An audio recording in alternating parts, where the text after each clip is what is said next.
I came home from deployment expecting peace. Instead, I found a pile of rubble where my workshop used to be. No warning. No court order. No permission. The HOA had bulldozed it while I was overseas, because they said it didn't fit the neighborhood. So I didn't yell. I didn't beg. I made one phone call, and within weeks the HOA was forced to pay to rebuild everything, bigger, better, and completely legal. I'd imagined a lot of things during deployment. Cold beer. My own bed. The sound of my tools humming inside my workshop. What I didn't imagine was rubble. The taxi slowed as we turned onto my street, and my heart lifted when I saw the familiar roofs and trimmed hedges of my neighborhood. Meadow Ridge looked exactly like it had when I left, neat, quiet, controlled by the HOA's obsession with appearances. Then I saw my driveway, or what used to be my driveway, where my workshop once stood, a solid steel-framed building I'd spent 5 years building. There was nothing but a mound of broken concrete, twisted beams, and a blue tarp flapping in the wind. I told the driver to stop. I got out before the car fully halted. The workshop wasn't just a building. It was my livelihood. I repaired engines, fabricated parts, restored motorcycles. I'd invested tens of thousands of dollars into that space. It was fully permitted, inspected, insured, and approved by the city. And it was gone. I walked closer, boots crunching on shattered cinder blocks. The smell of dust and old oil hung in the air. I knelt and picked up a bent metal sign that used to hang over the door, my logo, cracked clean down the middle. No fire damage. No storm debris. No accident. This had been done deliberately. A neighbor across the street, Mrs. Grant, stepped out onto her porch. Her eyes went wide when she saw me. "Oh, you're home," she said softly. "What happened?" I asked. She hesitated. The HOA. Of course it was. They said it violated community standards. Something about commercial structures. They tried to contact you. I was deployed. I know. I told them. Everyone told them. My hands curled into fists. When did this happen? 2 weeks ago. 2 weeks. They hadn't even waited. I walked to my front door. There was a bright red notice still taped to the glass. HOA violation, non-compliant structure removed. No signature. No permit reference. No court order. They had demolished a legal building on private property without authorization. That wasn't an HOA violation. That was a crime. I went inside, dropped my bag, and sat at the kitchen table. My phone had dozens of messages I hadn't seen yet.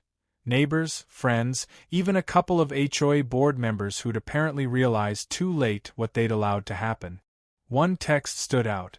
"You need a lawyer. They messed up bad." I didn't reply. I already knew. I pulled out my folder. The one I always kept with property documents, permits, inspections, and insurance policies. Every approval. Every signature. Every city code compliance certificate. The workshop had been legal from day one. The HOA president, a man named Roger who had always hated it, had waited until I was overseas to do what he'd never been able to do while I was home. And now he'd crossed a line that couldn't be uncrossed. I made one phone call. A real estate attorney named Sarah, who had handled my land purchase years ago. She picked up on the second ring. "They tore it down," I said. "What?" "My workshop. The HOA demolished it while I was deployed." There was a pause. "Do you have documentation?" "I have everything." "Then don't touch anything. I'm coming over." An hour later, she was standing in my driveway staring at the ruins. "This is catastrophic," she murmured. "Good," I said. She turned to me. "You understand what they did, right? They trespassed, destroyed private property, violated military protections, ignored city permits." She smiled slowly. "You're about to own this neighborhood." That was the first time I smiled since I'd come home. Roger and the HOA had thought they could erase my workshop like it was a broken fence or an unapproved mailbox. They were about to learn the difference between enforcing rules and committing financial suicide. Sarah didn't waste time. By the next morning she had a surveyor, a city inspector, and a structural engineer standing in my driveway, all staring at the same pile of rubble like it was a crime scene. In a way it was. This was a permitted structure? The inspector asked. Fully, Sarah replied, handing over a thick folder. Approved plans, inspections, electrical sign-offs, everything. He flipped through it, his eyebrows climbing. Then whoever demolished this had no legal authority to do so. I watched him walk the perimeter, snapping photos, measuring the slab, documenting the debris. Every piece of twisted metal, every cracked footing, every severed electrical line became evidence. Meanwhile, the HOA noticed the activity. A black sedan rolled up and stopped at the curb. Out stepped Roger, the HOA president, looking irritated, flanked by 2 board members.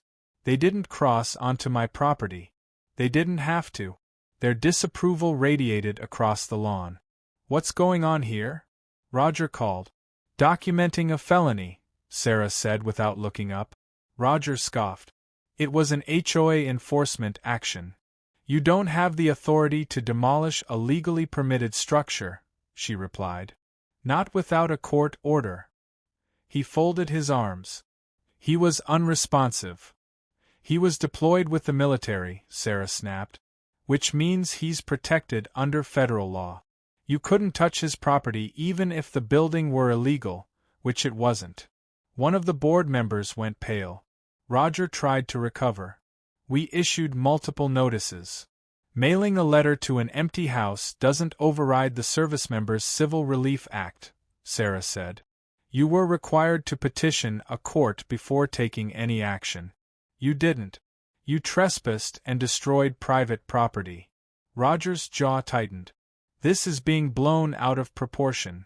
The city inspector looked up.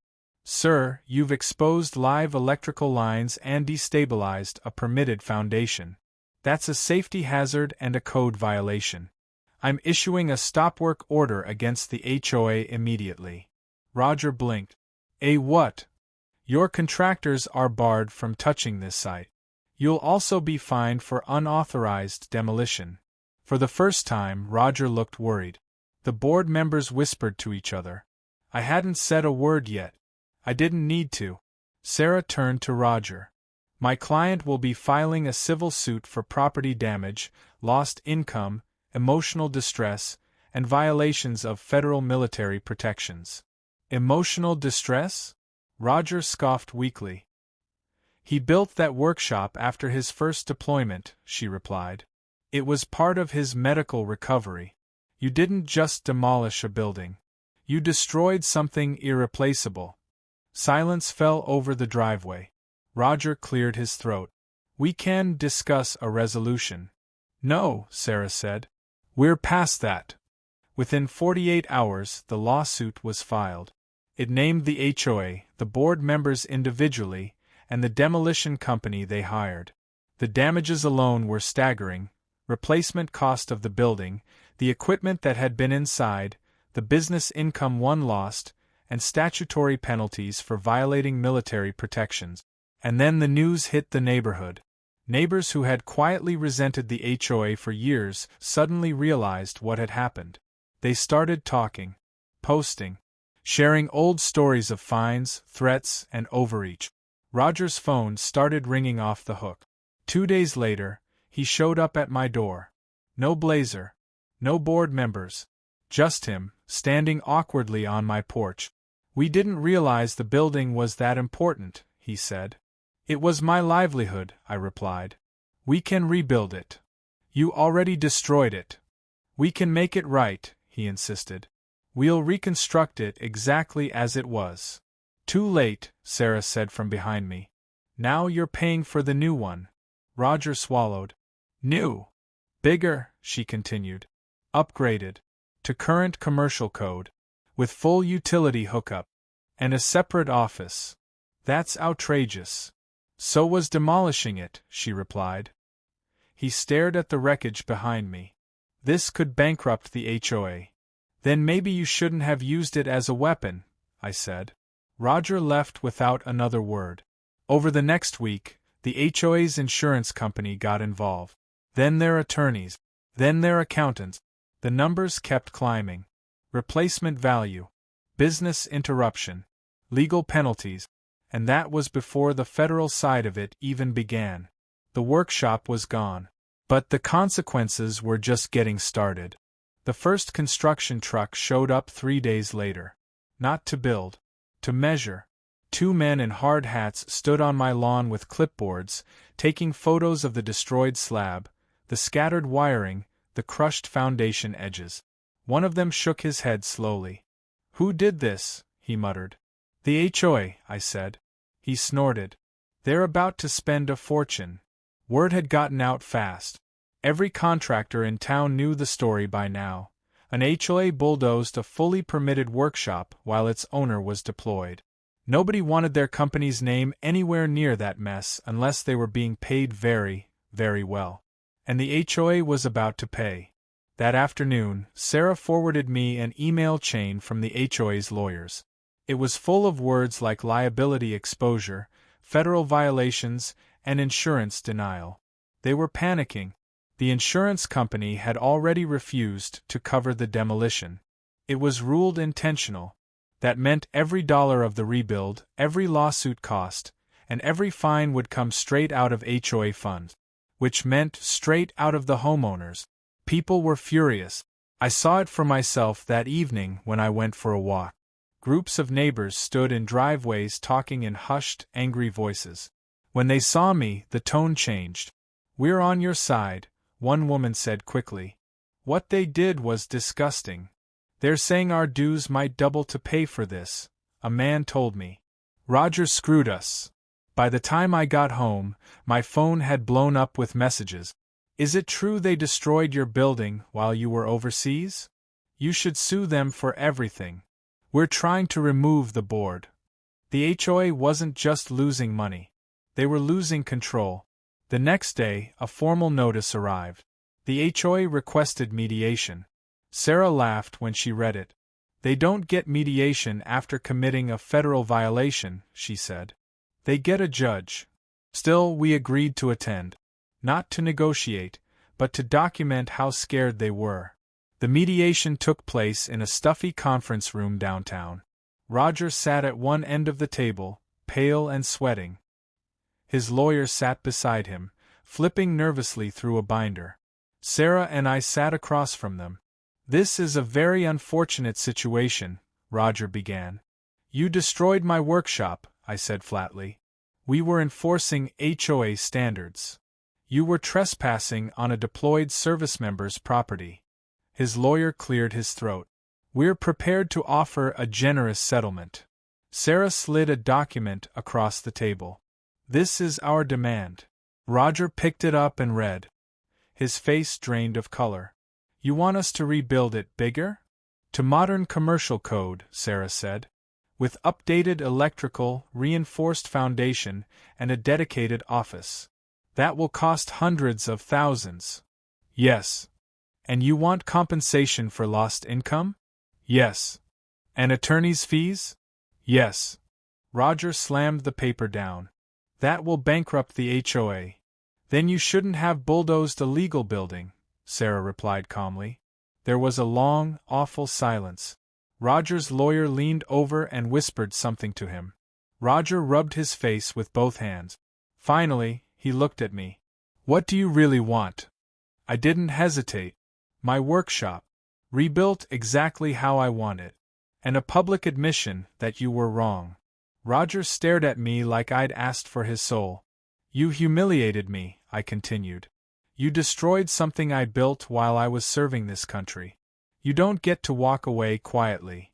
That was when the lawyer spoke. "We can agree to reconstruction. We can agree to damages.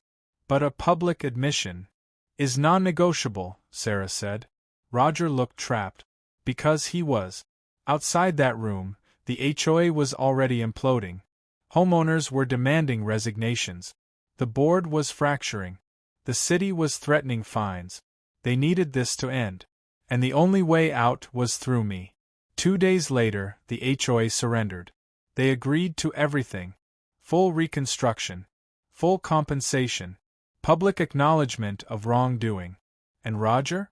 He resigned the same afternoon. The man who thought he could bulldoze my property while I was deployed was gone, undone by the very power he'd abused. When I got the signed agreement, I walked back out onto my ruined lawn. For the first time since I came home, it didn't look like a loss. It looked like the foundation of something better. The first sign that the HOA had truly lost was the convoy of city vehicles that showed up on my street the following Monday. A zoning inspector, a structural engineer, an electrical safety officer. All of them had clipboards, all of them had copies of the signed settlement, and all of them were there to make sure the HOA did not try to cheat their way out of what they owed me. Roger was gone, but the damage he caused was now being handled by a terrified replacement board that wanted nothing more than to survive the fallout. I watched from my porch as a brand new construction crew rolled in. This wasn't some cheap demolition outfit anymore. These were licensed commercial builders, the kind that worked on office buildings and medical clinics. They shook my hand. "You're the owner?" the foreman asked. "I am." He glanced at the paperwork. "We've been told to do this exactly to spec. No shortcuts. City oversight. HOA is footing the bill." "Good," I said, because I'd already upgraded the specs. Sarah and I had worked for 2 full days with an architect to redesign the workshop. Same footprint as before, but now reinforced, insulated, wired for heavy equipment, and with a proper office attached. The HOA didn't just have to rebuild what they destroyed. They had to rebuild it better. Every time a new blueprint was submitted, the HOA board had to approve it. And every time they did, I could almost hear their bank accounts screaming. The neighbors started gathering again. This time, not to gawk at rubble, but to watch the rebuild. "You're really making them pay," Mrs. Grant said, smiling. "They made the choice," I replied. The gossip spread fast. People who'd never cared about HOA politics were suddenly deeply invested. Every nail that went in felt like justice being hammered into place, and the board knew it. One afternoon, I caught the new HOA president, a nervous man named Carl, standing at the edge of my property watching the construction. "You okay?" I asked. He flinched. "I just want to make sure everything is going smoothly." "You mean you want to make sure you're not being sued again?" He didn't deny it.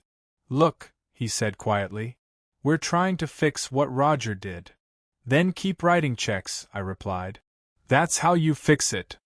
The city inspector came by every few days. Each time, he nodded approvingly. "They're building this to a higher standard than most residential structures," he said. "Good," I replied. "It has to last." The best part? The HOA had to send out monthly financial disclosures to the neighborhood. Everyone could see exactly how much this rebuild was costing. 6 figures. Then more. People were furious, not at me, but at the board that let Roger run wild. I started getting thank you notes. One neighbor wrote, "You did what none of us had the courage to do."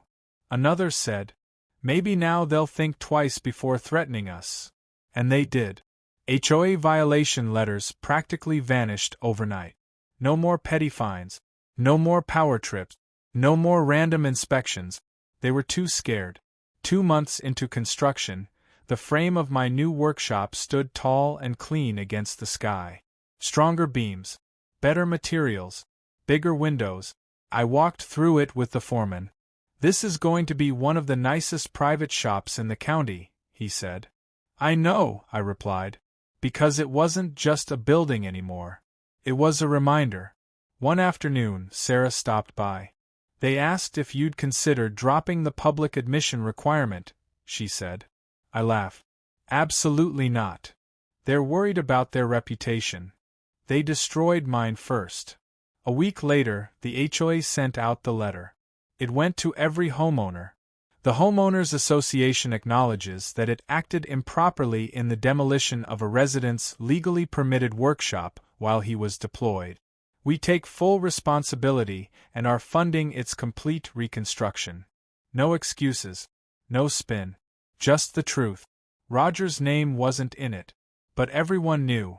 By the time the walls went up and the roof went on, the neighborhood felt different, quieter, more respectful. People waved when they drove past. They knew the HOA had been put in its place, and I knew something else too. They would never dare to touch my property again, because this time, they were rebuilding it under my watch. The day the final inspection passed felt heavier than any deployment ever had. Not because I was tired, but because it was over. The city inspector walked through my rebuilt workshop with a clipboard in his hand, checking outlets, measuring beam spacing, testing the breakers, inspecting the reinforced foundation. Every box he checked felt like another nail in the coffin of what the HOA had done to me. Better than residential code, he finally said. This is commercial grade. Good, I replied. He signed the approval. And just like that, the HOA's nightmare became permanent. The building they had tried to erase now stood taller, stronger, and more valuable than anything that had been there before. The foreman handed me the keys to the new office door. I opened it and stepped inside. Hardwood floors, sound-insulated walls, built-in storage, a huge desk facing the shop floor through a glass partition. They hadn't just rebuilt my workshop, they had built me a future. Outside, the HOA board stood awkwardly near the curb. Carl, the new president, looked like he'd aged 10 years in 2 months. It's officially yours, he said. Fully paid. Good, I replied. We've also issued refunds to homeowners to offset the costs. We're trying to stabilize. I almost laughed. They had spent hundreds of thousands trying to crush one man, and now they were scrambling just to survive. The neighborhood came out that evening. People walked through the shop like it was a museum. They admired the steel beams, the equipment bays, the upgraded electrical system. One neighbor shook his head. Roger really screwed up. Yes, he did, I said. And he wasn't alone. Roger had quietly moved out 2 weeks earlier. Sold his house. Packed up. Gone. No goodbye. No apology. Just another man who thought power made him untouchable and learned otherwise. Sarah came by later that night. You're the talk of 3 HOAs now, she said, smiling. I just wanted my workshop back. You got more than that. You changed how they operate. She was right. The HOA had become polite, careful, terrified of crossing anyone. Every violation now came with photographs, city code references, and legal review. They weren't enforcing anymore. They were asking permission. I fired up the machines the next morning. The sound of tools echoing through the new space felt like breathing again after being underwater. Orders that had been delayed while I was gone started rolling in. Bikes, engines, custom builds. My business didn't just recover. It exploded. Within 3 months, I hired 2 employees. Within 6, I was booked out. And the HOA? They watched. Quietly. Never saying a word. One afternoon, Carl stopped by. I just wanted to say, I'm sorry for what happened, he said. You didn't do it. But I inherited the mess. That's how HOAs work, I replied. One person creates chaos. Everyone else pays. He nodded. But you also fixed it, he said. Not many people could have done that. I looked around my shop, at the steel, the light, the machines humming. I didn't fix it, I said. They did. They just didn't want to. The truth was simple. The HOA thought they could bully someone who wasn't home. They thought being deployed made me weak. They were wrong. They demolished my past, and paid to build my future. And now, every time someone in this neighborhood hears an HOA threat, they remember what happened to the last board that overstepped. Because somewhere behind those neat lawns and trimmed hedges, there's a workshop that stands as proof. You don't mess with a man's home, especially when he's been serving his country.